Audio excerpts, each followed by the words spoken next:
Hey, level 3 dancers. So this is just a little bit of an explanation for when you go to do your light fairy hair. So the first thing I want you to do is obviously wear your crown with that little lift about right here, and then it goes down into the back, just like we bent it into place for.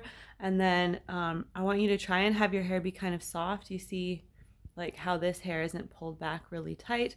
When you pull your hair, this isn't how you should do your hair. Just do it into a bun, but it should be kind of soft and not slicked down, but also not frizzy.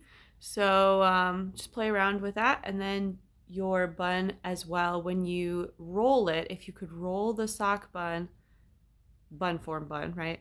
Roll it down to the bottom. And then if you leave just a little tiny bit at the end and just kind of push the bun up against the head, it'll slightly poof out.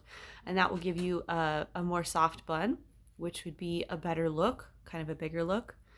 We just want the buns and the hair to be kind of soft and swept back in a non like very severe glued to your head ballet way. Thank you all.